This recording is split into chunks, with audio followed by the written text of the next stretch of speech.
The last thing Liam Parker remembered was walking to his car after evening class. Then everything went black. Now he was waking up in a dark, cold room that smelled like old boxes and dust. His head hurt. His hands were tied behind his back with rough rope that scratched his skin. "Help! Somebody help me!" Liam screamed as loud as he could. The door creaked open. A face appeared in the doorway. Liam's heart almost stopped. He was looking at himself. Same brown hair. Same green eyes. Same small scar on the left eyebrow from falling off a bike when he was 7. Who are you?"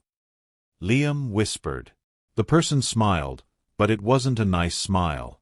It was the kind of smile a wolf makes before eating a rabbit. "I'm Derek. Your twin brother. The one nobody wanted." Derek walked closer.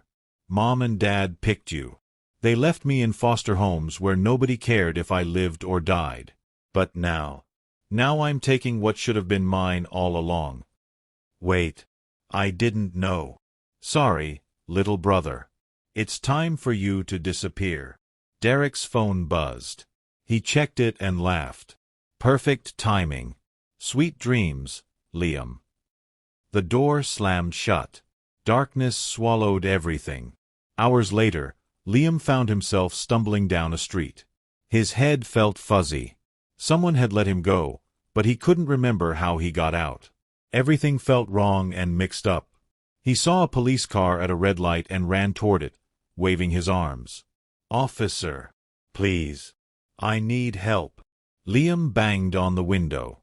The police officer jumped out of the car. His name tag said, "Officer Martinez." He stared at Liam with wide eyes. You're Derek Harris." "No. My name is Liam Parker. Someone kidnapped me and—" "Derek Harris, you're under arrest." Officer Martinez grabbed Liam's arms and spun him around. "What? For what?" "For setting fires, stealing cars, selling drugs, and running from the police." "I'm not Derek. I'm Liam Parker. I go to Riverside University. Please listen to me." But Officer Martinez wouldn't listen. He put cold metal handcuffs on Liam's wrists and pushed him into the back of the police car. Liam's mind raced. Drugs? Fires? What was happening? He'd never done anything wrong in his whole life. He got good grades. He volunteered at the animal shelter on weekends. This had to be a nightmare. "You have the right to stay quiet," Officer Martinez said. "Anything you say can be used against you in court. Please, just look me up. My name is Liam Parker. I live at 2847 Maple Street with my parents, Robert and Carol Parker. I suggest you use your right to stay quiet, young man." The police station was cold and smelled like cleaning spray. They took Liam's picture, pressed his fingers on an ink pad for fingerprints, and locked him in a tiny cell with gray walls and a hard bed. Liam sat on the bed and put his head in his hands. This couldn't be real. Just yesterday morning, he'd eaten breakfast with his mom.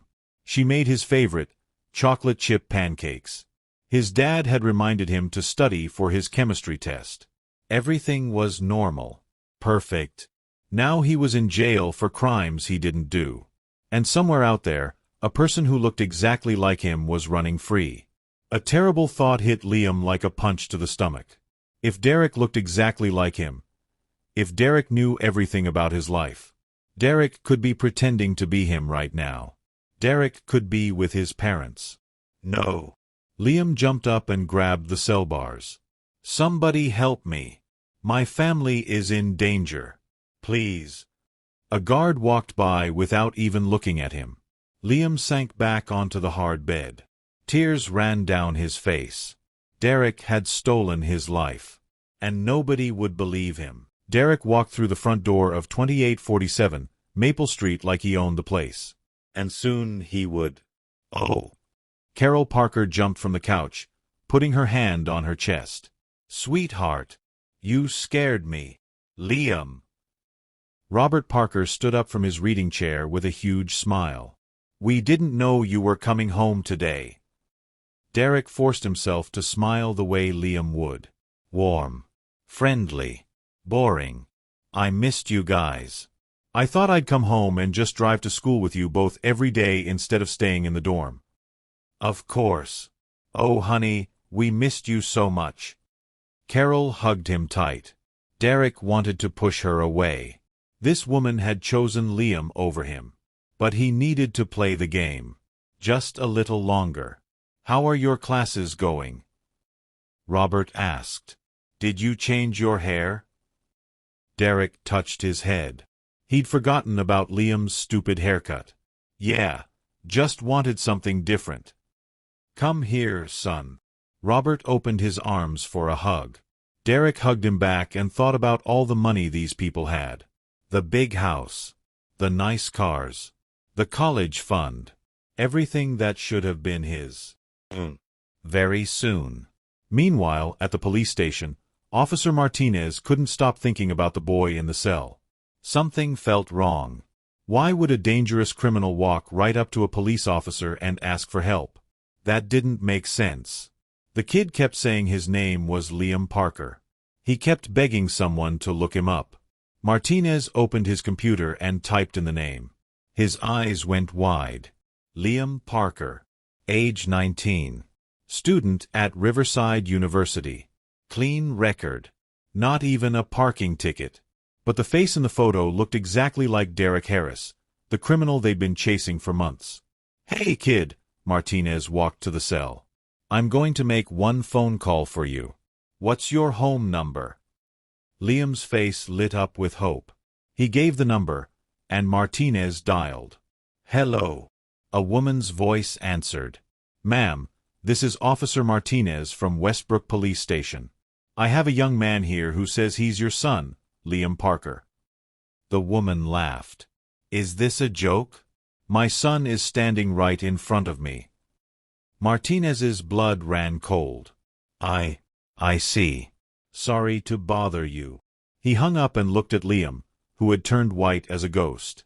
What did she say? Liam whispered. She said her son is home with her. That's not me. That's Derek. He's pretending to be me. Liam grabbed the bars. Please. You have to believe me. Martinez stepped back. The kid was either crazy or telling the truth. But which one? Sophie stood outside the Parker house, her heart pounding. Liam had stood her up at the library yesterday. He never did that. They studied together every Tuesday and Thursday. It was their thing. Then he wouldn't answer her texts. Now her calls were going straight to voicemail. Something was very wrong. She knocked on the door. Carol Parker opened it, and her smile disappeared when she saw Sophie.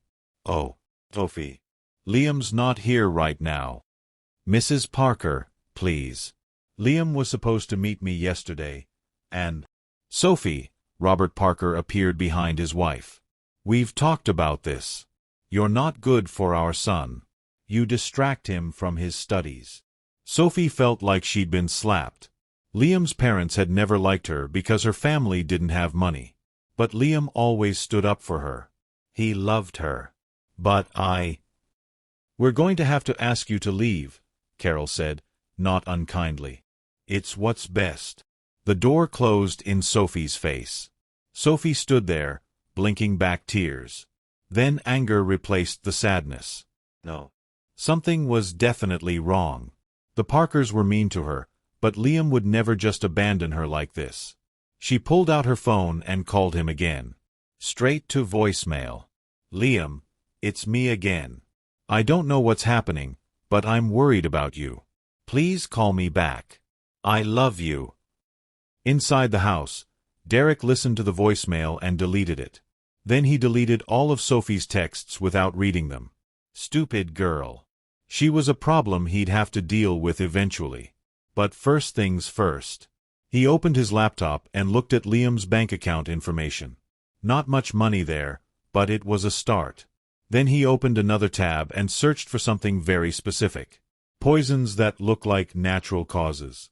His phone buzzed. A text from his partner, Tommy. Tommy, you ready for tonight? Derek. Almost. Parents don't suspect anything. We'll be rich by tomorrow. Tommy, don't mess this up. Derek smiled. He'd waited his whole life for this moment. Nothing was going to stop him now.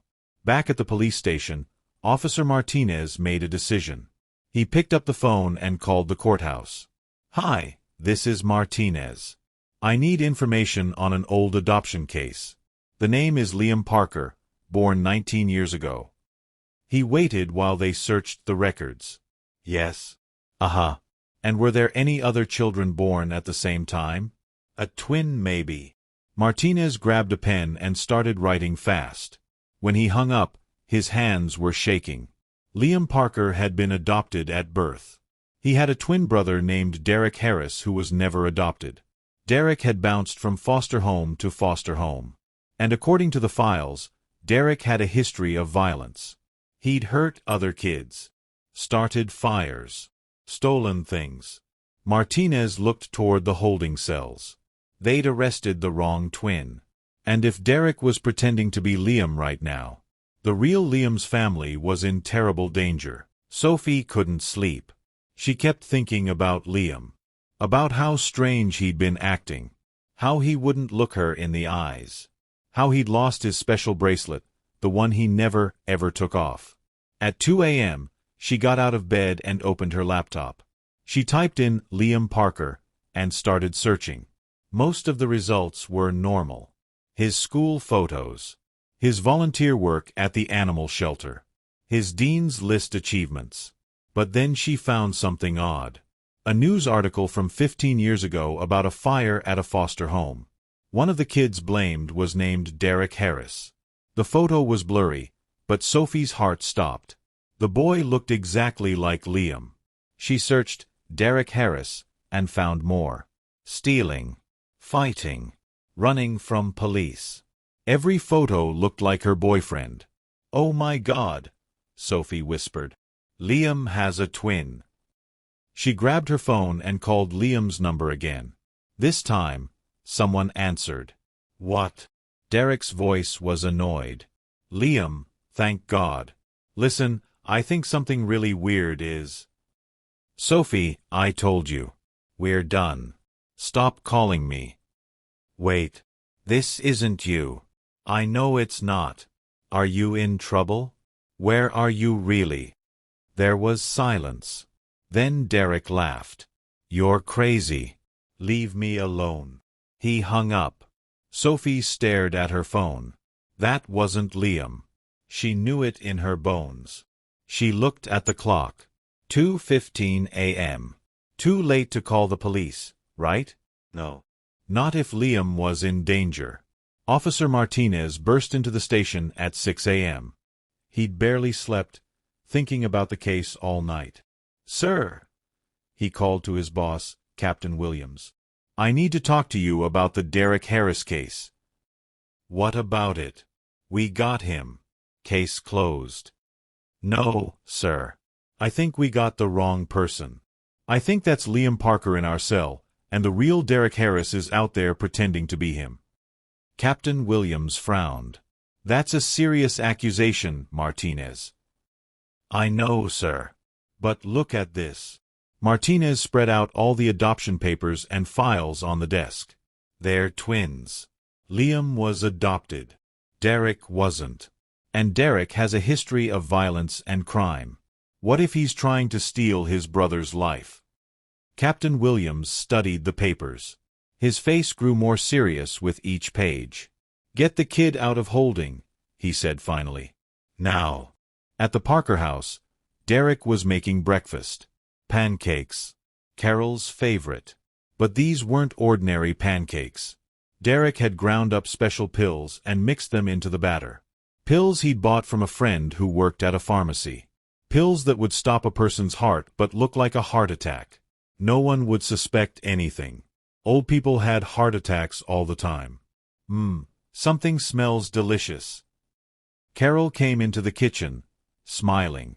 "I wanted to make you and Dad a special breakfast," Derek said sweetly. "To thank you for everything you've done for me." "Oh, sweetheart. That's so thoughtful. Robert came in, yawning. What's all this? Liam made us pancakes. Carol beamed. Derek set 2 plates on the table. Eat up before they get cold. He watched as his adoptive parents sat down. Watched as they picked up their forks. This was it. In a few hours, they'd be gone. And he'd inherit everything. Carol lifted a piece of pancake to her mouth. Bang, bang, bang. Someone pounded on the front door. Police. Open up.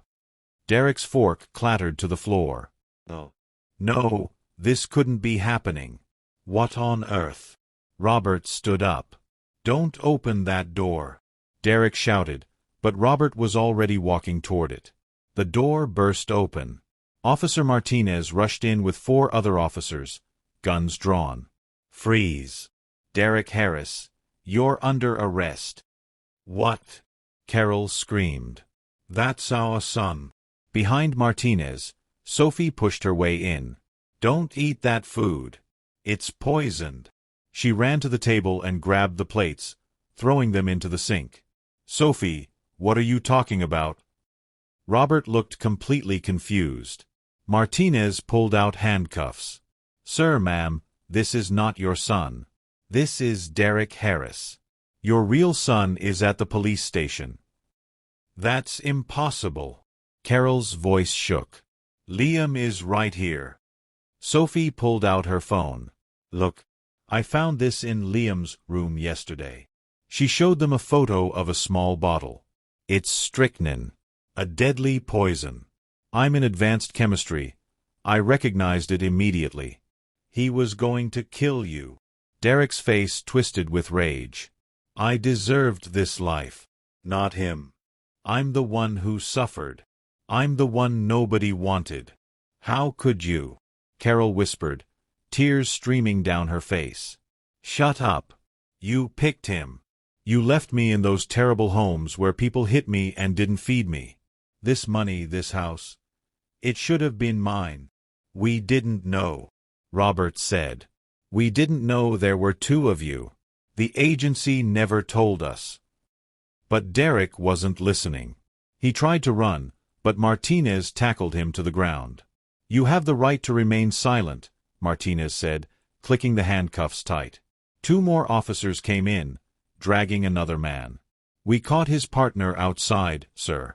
He was the lookout. At the police station, Liam sat in his cell, completely hopeless. Then he heard running footsteps. Liam Parker. Officer Martinez appeared, unlocking the cell. You're free to go. We got him. What? You believe me? I'm sorry we didn't believe you sooner. Come on. Your parents are waiting outside. Liam ran down the hallway. In the lobby, he saw his mom and dad. His real parents. Liam! Carol sobbed and threw her arms around him. Oh, my baby. I'm so sorry. I'm so sorry we didn't know. Robert hugged them both, tears running down his face too. Son, I can't believe what you went through. What he tried to do. I'm just glad you're safe, Liam said, squeezing them tight. Liam. A soft voice came from behind him. He turned. Sophie stood there, crying and smiling at the same time. Sophie, you saved them. I knew something was wrong. You would never treat me that way. You would never lose your bracelet. She held up his wrist, showing the empty space. The real you would never take it off.